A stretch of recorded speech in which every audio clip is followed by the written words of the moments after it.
पिछली क्लास में हमने मौर्य वंश के बारे में पढ़ा, मौर्य वंश के शासकों के बारे में पढ़ा।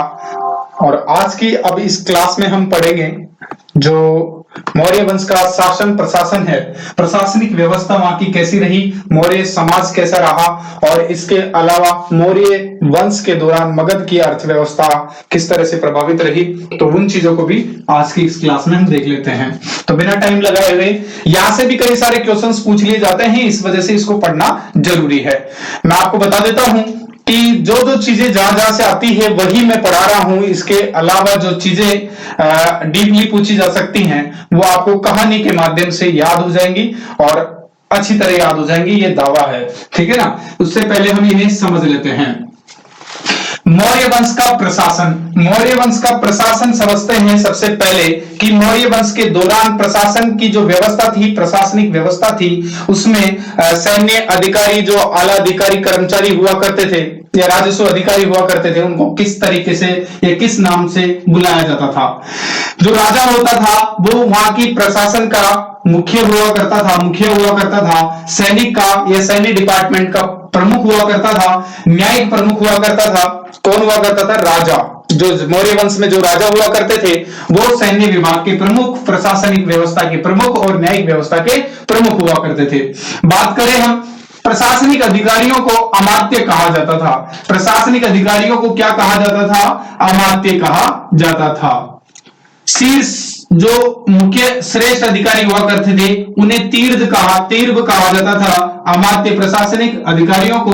और राजस्व प्रधान, जो बाली विभाग का या राजस्व यानी कर department, tax, income tax department हुआ करता था, उसके प्रधान को समाहर्ता नाम दिया गया है। क्या नाम दिया गया है? समाहर्ता। जबकि जो राजकीय कोषाध्यक्ष हुआ करते थे उन अध्यक्षों को सन्निधता कहा जाता था। जबकि कृषि विभाग के जो अध्यक्ष हुआ करते थे उन्हें सीता अध्यक्ष कहा जाता था। मौर्य वंश में ये हम प्रशासनिक व्यवस्था पढ़ रहे हैं। और जो अकाउंटेंट वगैरह, इनकम टैक्स वगैरह के जो हेड हुआ करते थे उन्हें हम अक्षपटला अध्यक्ष कहते थे। उन्हें क्या कहा जाता था? अक्षपटला अध्यक्ष कहा जाता था। तो ये चीज भी आपको याद होनी चाहिए। यहां से भी कई बार क्वेश्चन पूछा जा चुका है कि सीता अध्यक्ष कौन हुआ करते थे? सन्निधता, समाहर्ता, अमात्य। यहां से क्वेश्चन बन चुके हैं इससे पहले, आगे भी क्वेश्चंस बन सकते हैं। उसके बाद में बात करें सैन्य विभाग की, तो सैन्य विभाग में जो सेनापति हुआ, सैन्य विभाग में सेनापति हुआ करते थे। और सेना के भी कई प्रकार की सेना हुआ करती थी। जैसे पैदल चलने वाली सेना हुआ करती थी, हाथियों के साथ में चलने वाली जो सेना होती थी, हाथी पे सवार सेना, घुड़सवार सेना भी हुआ करती थी। और एक रथों से जो चलती थी सेना, रथों पर, वो भी सेना हुआ करती थी। तो ये सैन्य विभाग के डिवाइडेशन थे, पैदल चलने वाली, हाथी चलने वाली, घुड़सवार, रथ। जैसे आज होता है ना, नेवी डिपार्टमेंट होता है आपका, स्थल सेना होती है, जल सेना होती है, उसी टाइप से यहाँ डिपार्टमेंट्स के मतलब उसको बांट रखा था। न्याय व्यवस्था की बात करें तो दीवानी अदालत और फौजदारी अदालत दोनों टाइप की व्यवस्थाएं हुआ करती थी। दीवानी अदालत को धर्म स्तरीय दीवानी अदालत कहा जाता था, जबकि कंटक गोधन, जो कि आपकी फौजदारी मामलों को संभालने वाली अदालत या न्याय देने वाली जो अदालत हुआ करती थी, उसे कंटक गोधन के नाम से जाना जाता था।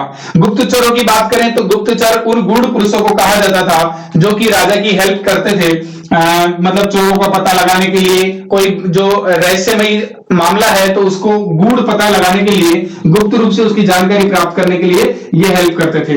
अब ये गुप्तचर वाली भी दो प्रकार की संस्थाएं होती थी, जिसमें एक संस्था होती थी जिसका नाम ही संस्था था, तो वो एक स्थान पर रहकर के गुप्तचर का काम करती थी, जबकि दूसरी थी संचार व्यवस्था। अब वो संचार व्यवस्था ऐसी गुप्तचर वाली या गूढ़ पुरुषों की एक सभा थी या समिति थी, जिसमें वो लोग क्या करते थे? घूम घूम कर अपनी इस व्यवस्था को बनाए रखते थे और राजा की हेल्प करते थे उस रहस्यमयी मामले की जानकारी इकट्ठा करने में, ठीक है। विषयपति प्रादेशिकी की बात करें तो विषयपति का मतलब है कि जैसे ग्रुप हुआ करते थे तो ग्रुप्स के हेड को क्या कहा जाता था? जैसे 10 गांवों का एक समूह हुआ करता है तो उस समूह के जो प्रमुख हुआ करते थे उन्हें गोपा के नाम से जाना जाता था। जबकि जो बात करें हम किसकी, गांव के जो मुखिया हैं, जिसको हम सरपंच कहते हैं, उस टाइम पर गांव के मुखिया को मौर्य वंश में ग्रामिक कहा जाता था, ग्रामिक क्या नाम दिया जाता था, ग्रामिक नाम दिया जाता था। इससे भी क्वेश्चन पूछे जा चुके हैं, तो जहां जहां से क्वेश्चन पूछे गए हैं उन चीजों को मैंने शामिल किया है। मौर्य समाज की बात करें, मौर्य सामाजिक व्यवस्था की, तो मौर्य काल में, मौर्य वंश में सामाजिक व्यवस्था में देखने में यह कहा जा सकता है, अलग अलग इतिहासकारों के अलग अलग मत हैं मौर्य वंश के बारे में। कौटिल्य के अनुसार यह कहा गया है कि मौर्य वंश में चारों वर्ण व्यवस्थाओं का विद्यमान था। चारों वर्ण व्यवस्थाओं में देखें, ब्राह्मण, क्षत्रिय, वैश्य और शूद्र व्यवस्था विद्यमान थी। जबकि हमारे मेगास्थनीज इतिहासकार कहते हैं इस बात को कि उसमें 4 प्रकार की वर्ण व्यवस्था तो थी, लेकिन उसकी जो सामाजिक व्यवस्था है वो वर्ण व्यवस्था पर आधारित न होकर के 7 वर्गों की व्यवस्था थी, यानी 7 वर्गों में विभाजित व्यवस्था थी, जिसमें पहला हुआ करता था दार्शनिक, दूसरा किसान, तीसरा अहीर और चौथा कारीगर, पांचवा सैनिक, छठा निरीक्षक और 7वां सभासद। तो इन 7 डिवाइडेशन किए हैं मेगास्थनीज ने, जो मौर्य वंश के समाज की व्यवस्था थी। बात करें कौटिल्य, इस बात को बोलते हैं कि सामाजिक व्यवस्था में दास प्रथा थी, लेकिन मेगास्थनीज इस बात से इंकार करते हैं कि मौर्य वंश में जो सामाजिक व्यवस्था थी उसमें दास व्यवस्था का प्रचार नहीं था। बात करें स्त्रियों की स्थिति की, तो स्त्रियों की स्थिति मौर्य वंश में पहले से ज्यादा काफी ठीक हो गई थी।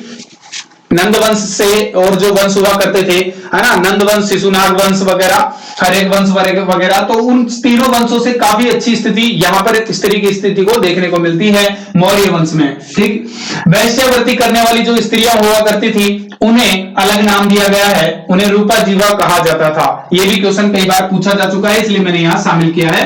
उन्हें क्या कहा जाता था, रूपा जीवा कहा जाता था। स्त्रियों की स्थिति पहले से ठीक हो गई थी। और दास प्रथा के बारे में जो मत हैं, कौटिल्य कहते हैं कि दास प्रथा थी और मेगास्थनीज इस बात से इंकार करते हैं, यानी दास प्रथा मौर्य वंश में नहीं थी। अब मौर्यों की अर्थव्यवस्था की बात आ जाती है। अर्थव्यवस्था के बारे में डिस्कस करें तो वहां पर जो मुख्य अर्थव्यवस्था का आधार था वो कृषि था। मौर्य काल के दौरान जो मुख्य अर्थव्यवस्था का आधार है वो कृषि हुआ करता था, और 1/6 से लेकर के 1/4 भाग राजस्व के रूप में, कर के रूप में या टैक्स के रूप में पे करना होता था। ठीक, आंतरिक और बाह्य प्रकार के दोनों प्रकार के व्यापार हुआ करते थे। विदेशी व्यापार भी हुआ करते थे, क्योंकि इससे पहले यूनानी और ग्रीक वगैरह या ईरानी वगैरह जो लोग थे वो यहाँ आ चुके थे, तो वहां से व्यापार संबंध जुड़ चुके थे मौर्य वंश के।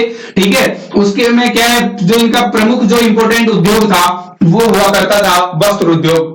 ये भी याद रखना है आपको। मुद्रा का संचालन हुआ करता था व्यापार के तौर पर, जब व्यापार किया जाता था तो मुद्रा का संचालन होता था।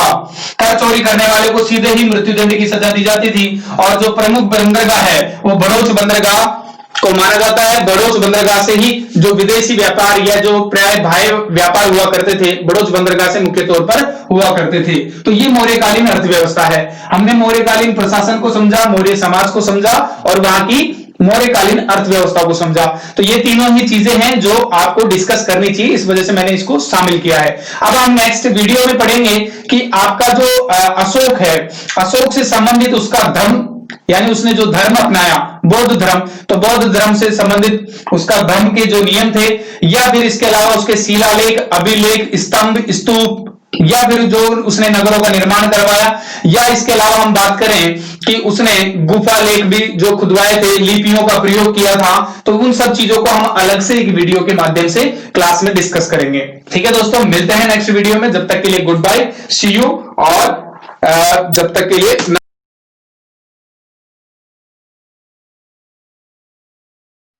हेलो दोस्तों, अगर आप कम समय में अपनी तैयारी को नई पहचान देना चाहते हैं और गुणवत्ता से समझौता नहीं करते हैं, तो पहचान एकेडमी में आपका हार्दिक स्वागत है।